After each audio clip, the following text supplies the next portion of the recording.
Now we've reached the halfway point in the split, and only 9 games separate our teams to the postseason. New orgs, they'll battle for their spot in the playoffs, while old names, they battle to keep their spot at the top. 30 minutes on the clock. The NA LCS countdown starts right now!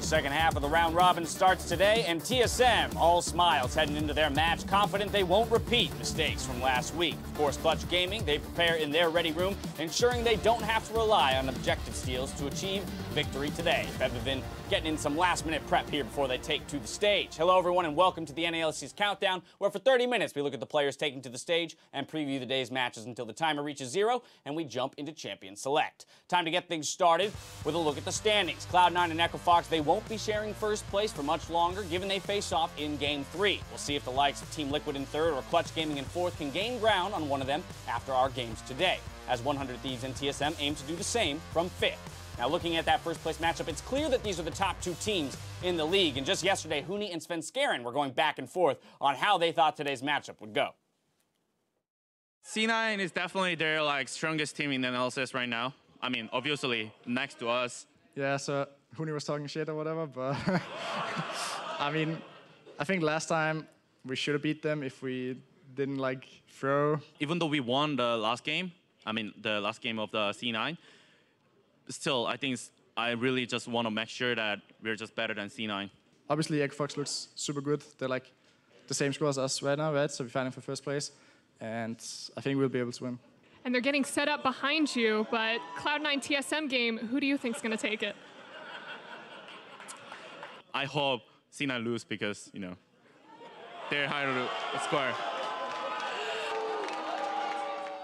Well, he hoped they'd lose. They did not lose. So tied up at 8-1, the 2 teams. If he wants to hand them another loss, he's got to do it today. And you got to think he's actually more excited for the match now that he actually is going to be the one that puts them down here and puts EchoFox completely in the lead, and they've been super decisive and fast just generally over the course of their games. I don't think anyone is more aggressive in their calls for when they want to go for Baron and these kinds of things, and it all comes off the back of Huni's play style. Yeah, and I feel like one of my biggest criticisms for EchoFox has been that they've been over-aggressive and then getting away with it, but especially yesterday, EchoFox had a smarter level of aggression, so I feel like they're still improving in the smartness of their decisions while keeping the decisiveness and the speed of their decisions, which makes them pretty dangerous. Let's contrast that rather with Cloud9. I mean, this team, the only loss they've suffered so far this split is to this EchoFox squad, so looking to bounce back from that today. Yeah, and I think where they have been great before has been their kind of cleanness already, that they are always looking for, there's no fat on their plays. They do what's needed, exactly that, and then they go and move to the next thing, whereas sometimes EchoFox can get a little crazy, but they do have that added explosiveness factor that sometimes games just end. Like we saw that mid lane siege yesterday that kind of came out of nowhere.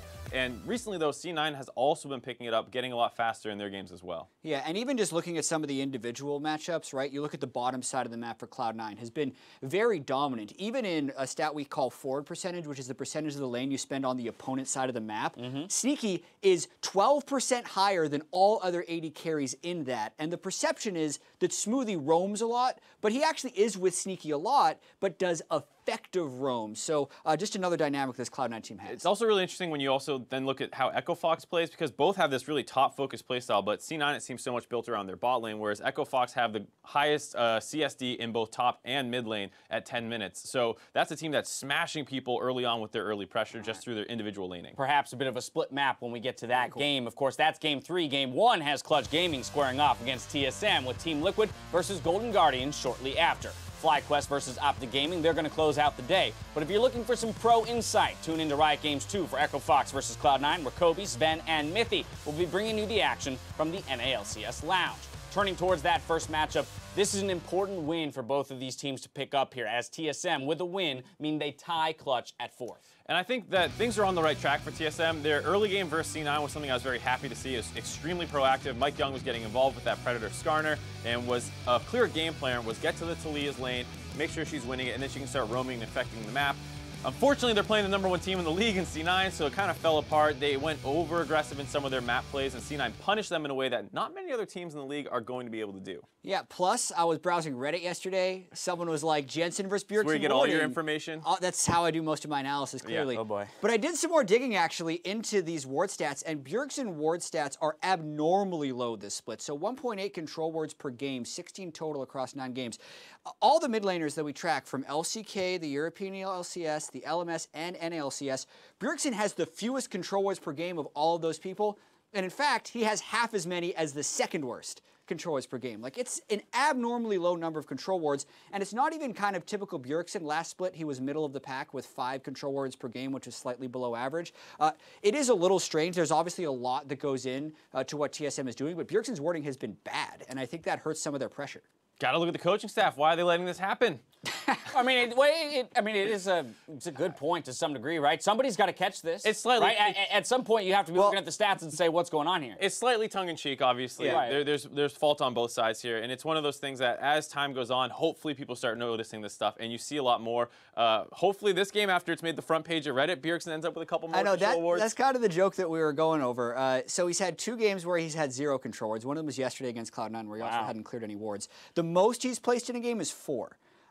The average for mid laners in NA LCS is 6.5.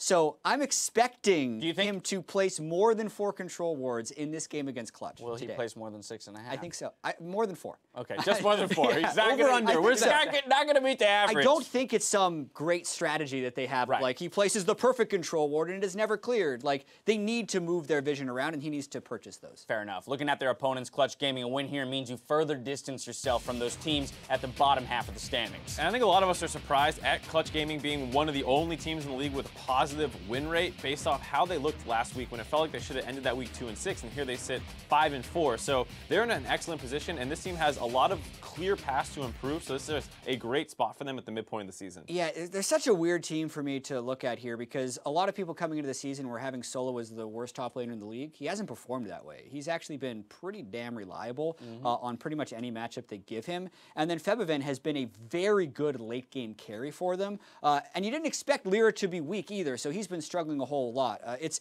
a super strange team, and I think the variance they have for the rest of the season is still pretty high. Right, which kind of brings us to the point that it's no secret that a few of their wins, or the reasons why Clutch is sitting in 4th, is because of crucial Apollo Baron or objective steals without Smite, and that even appeared in their game against TSM just last week. To hear more about Apollo, though, and his lane mate Hakuho, let's bring in Pastry Time. You spent some time with the veteran duo.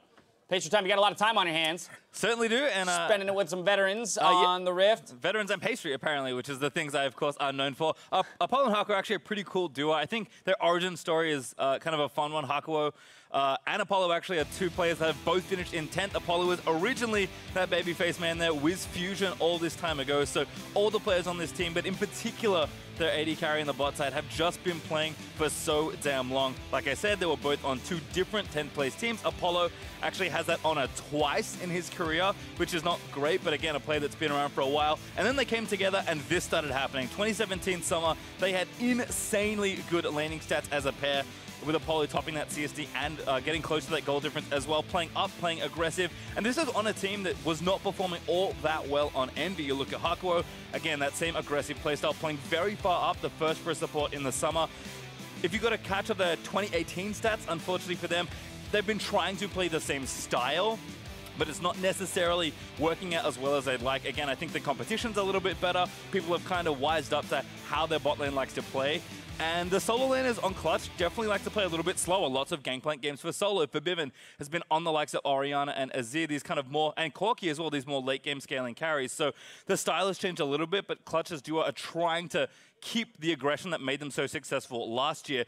it kind of brings me to the bot lane here overall for TSM. I think Sven and Mithy are one of the best bot lanes in the league, even though TSM's results haven't looked that good. And I think dynamically, the aggression does work here 2v2 for Clutch if they can find a way through what's, to me, some incredible defense in the 2v2 for Sven and Mithy. So they're certainly tough to crack. I don't expect them to get a huge lead, but the last game they played was not that clean, especially at level 1. So if they can clean that up and actually continue to get leads again like they did last year, TSM going to have a tough time recovering from a bot lane that otherwise plays very well. So that's my take. Back to you guys. Thank you very much, Pastry Time. That full article is online, so make sure you go and check it out at lulesports.com.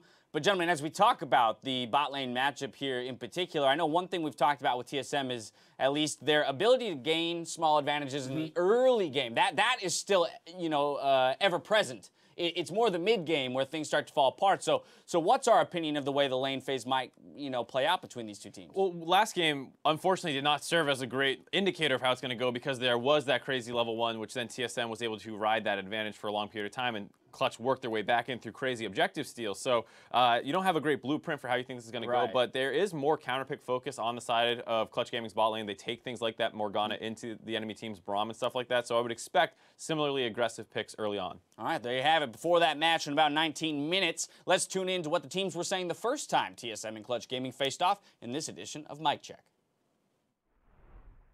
Hey, I don't care about my KDA. What? I don't care about winning the game either, or what? That's the spirit, Mike. Bjork is just a KDA player. Yeah, fucking Bjork's the man. Dude, it's because it's the first game. They got to start exactly at 2. Do they? Yeah. It's true. Or else it's lost for everyone. If they're a minute late, Twitch chat will just go wild. Our world revolves around Twitch chat. You know, I love it when I'm like getting water and then someone already joins for me. That's the best feeling. Yeah, that is big issue. I said I said join lobby, but you said yes, and then you getting water. Fuck you. No flash. He has no flash. He has no flash. They take. I want to fight. Okay, I'm coming. Yep, we can fight. We can fight. Wait, it's no flash. Just run out. It's fine. Yeah, I'm running now. No mid is moving. We can fight here. Esther no flash. 5 seconds. Okay. I can walk. Esther no flash. This is really hard for me, by the way. Go through. Neither mid can move. He has to push, so I'll tell you if he moves. I'm walking. Not the flash. I know, I'm already dead. I had to flash. Nice. Go Braum. Force his flash. I stunned him. He's dead. Well, nice. Can we go for their blue? Yeah, we can. Well, if we want to fight, They hit it. They hit it. Yeah, it's 2K. I got it. Oh my god, nice. Good job, man. Run. Are we running? Yeah, look at Scar. Yeah, I'm stunned. He's stunned. He has no flash. He has stopwatch. It's fine. It's really fine. It's really fine. I'm coming. Okay, we can win this fight. Recon. He's dead, Recon. Sejuani. I'm going now. I'm going now. I'm on Skarner. Skarner. I have to GP ult. I have to cap back the GP ult, yeah. I have to cap back the GP ult. Help Kevin. I can't hit in here. Skarner. Yeah, I got him. Okay, Care for GP. Care for GP on the side. Careful. Yeah, we can regroup. Come to River again. Can I go mid? Yeah, you can. Can I go mid? Yeah, go That's just 1 HP. He's dead. He's just like Drake is up soon. Can we just wait for Drake? I got it. Oh, nice. You're so fucking good, man. Okay, we gotta go, Drake. What? He has no Sterex, I think. Going. Okay. 2v3. I'm on Sejuani. Sejuani. Please hold Skarner. I have someone Skarner here. They have no Recon ulti. Sejuani dead. Watch Gnar. Oh my god. Watch Gnar. I'm dead. See, yeah, you come in. You get No. Push mid. If you kill Gnar, we can end. 1 second, we win. Nice, guys. We won the game. Focus base. Clutch Gaming gonna take the marathon versus TSM. I mean, again, I'm continually impressed by the composure demonstrated by a lot of the players on this stage, especially in the midst of a comeback like that. A lot of these guys are veterans, 3 or 4 years. They've done it before. They're no longer those jumpy. I guess. I just like Fabivan's comms. He's like so impressed by his own teammates. Like, wow, you're a god. You stole that one too. Oh my god, this is amazing. All righty, when we come back, Jad hits us with some stats. We hand out some midseason awards and gather some predictions going into the second round robin. As we go to break, here's the look at the latest episode of Eyes On, which focuses in on Clutch Gaming and how they assembled their 2018 roster. We're running out of time. People are starting to pick up people. Fabivan tweets at like 4 a.m. our time that he's a free agent and to email him. And I'm like, what? And I look on my draft board and he's like right there near the top. I'm like, Like I think he's like our highest rated non-Korean mid and like top 3, top 4 overall, something like that. And we're like, there's no way that team could make him a free agent. That doesn't make any sense. Why would you ever let him become a free agent? It's like, I don't know, but he said he's a free agent. Just email him. So I emailed Pedalin at 4 a.m. At 4:05, he responds. Insofar as people think that he's fallen down a little bit, I think Fabian is just going to show up to everyone here in NA.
Welcome back to the NA LCS Countdown, where I must immediately relinquish control for what is more than likely another frustrating installment of Jat Stats, perhaps my least favorite. Stats. Yeah, I'm excited. I got good stats today. Oh, okay. I'm so scared. You could probably get these. How many you got today? I got 3. 3? All right, hit us. 2 of them are multiple choice. So first one, we're done the first round robin. Yes. So there is one player throughout the entire first half of the split who has 0 kills and 0 assists pre-15 minutes. And this person has played all the games. All 9 games? It doesn't matter. There's only one player who's played games that has 0 kills or assists pre-15 minutes. No kills or assists pre-15 minutes. And I'll give you a hint. This player also has the lowest jungle proximity for his role. Yeah, that's the least shocking bit of help you could have ever given me.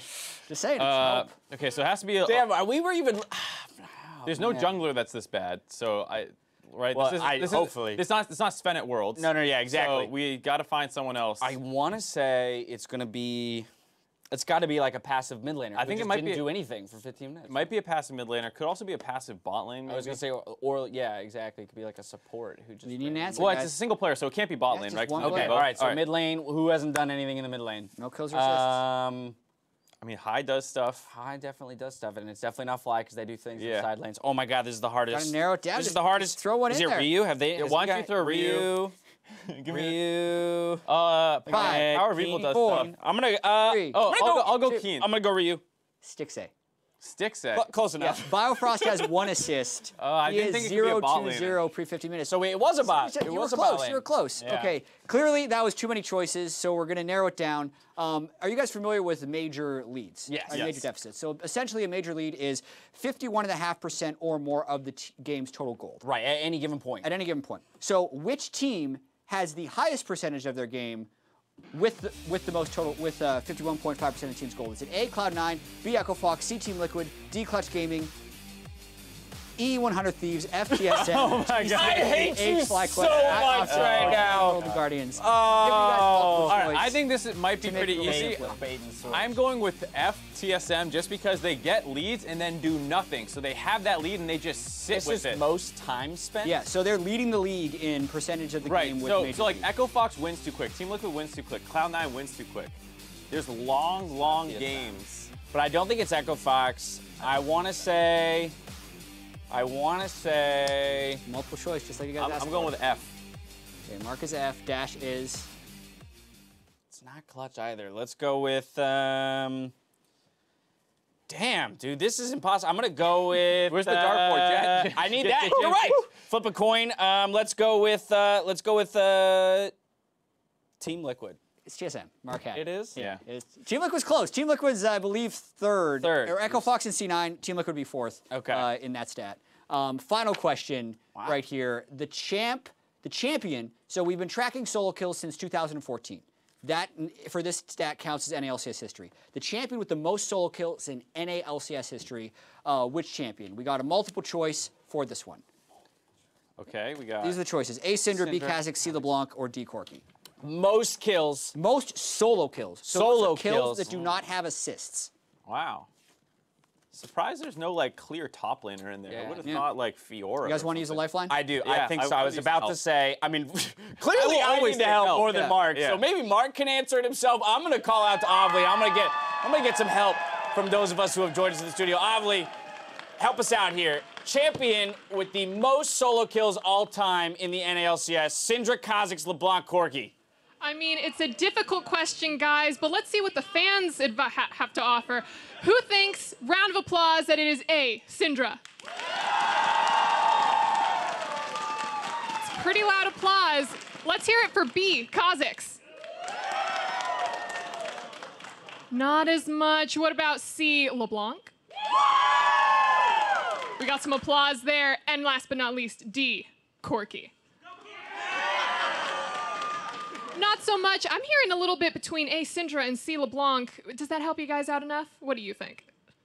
I mean, you brought us to a 50-50. So, what's it going to be? You're not going to listen to the crowd? I might not. You're going this Kha'Zix? was 2014, right? 2014 and beyond. So Spring? it's from then until now. It's not Corki. Yeah. Every game in the NLCS since the spring of 2014. Okay, so Spring had mid lane Kha'Zix. That's why I was thinking. So, and plus junglers tend to like invade and kill without assists sometimes. So I'm actually going to ignore the crowd like I usually do, and I'm going to go with B. You're gonna go with Kha'Zix. You can use the crowd. All right, I'm gonna put my faith in the crowd, and I'm gonna go with Syndra. I do believe they were loudest on A, so I'm gonna go Syndra here.